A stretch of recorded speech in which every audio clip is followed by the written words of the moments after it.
June 17, 1462, a moonless night outside the Ottoman city of Targoviste, and Sultan Mehmed II, conqueror of Constantinople, suddenly halts his 90,000-man army in terror.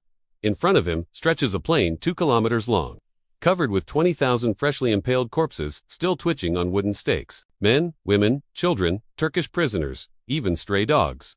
Every stake is exactly the same height, so the forest of bodies looks perfectly uniform from the Sultan's viewpoint. The smell of blood and feces is so thick that seasoned janissaries vomit on their horses.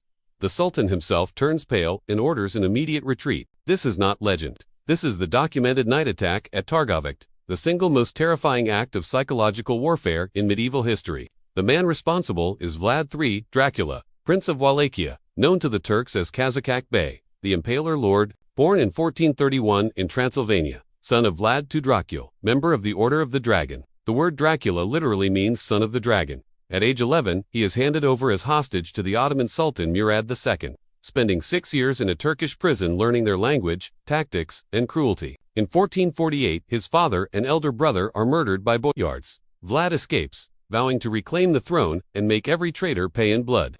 By 1456, he seizes Wallachia at age 25, immediately inviting 500 boyars to a banquet and asking how many princes they had betrayed in their lives. When they answer 7, Vlad has them all impaled on the spot, then forces the survivors to march 80 kilometers and build his mountain fortress Poenari with their bare hands. Vlad perfects the technique so victims remain conscious, screaming, for up to 48 hours, while birds peck at their eyes. In 1460 he burns entire Saxon villages in Transylvania alive, nailing turbans to the heads of merchants who refuse higher taxes.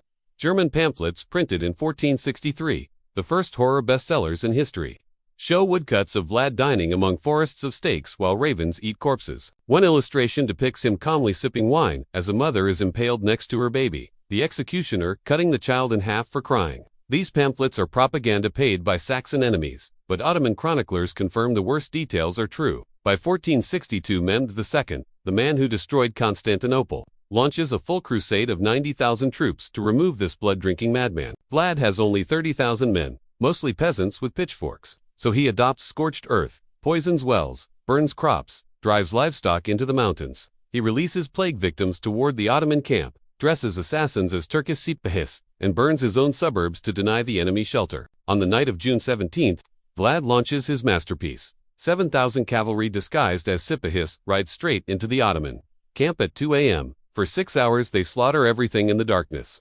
targeting the Sultan's red tent, killing thousands before vanishing into the forest. Mehdi survives by pure luck. His tent is moved at the last minute, but 2 pashas and 15,000 men are dead by dawn. The next morning, the Sultan marches on Targoviste expecting victory, only to find the capital empty and the field of the impaled waiting.